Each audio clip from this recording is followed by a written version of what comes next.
हर दीदी को 50,000 रुपये का कैश वाउचर नरेंद्र मोदी सरकार देगी। महिलाओं के लिए हम सुभद्रा योजना चलाएंगे और उस सुभद्रा योजना में हर एक बहन, हर एक महिला, every women will receive a cash voucher of 50,000 rupees.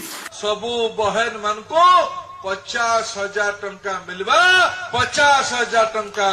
प्रत्येक महिला हिताधिकारी को 50,000 टंकार नगद भाउचर प्रदान करा जिबा पई निष्पत्ति हेछि।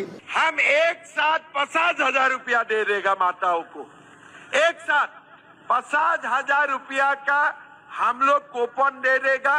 हर साल आप लोग 25,000 रुपया उठा लीजिए। हर एक महिला को 50,000 का कैश वाउचर मिलेगा।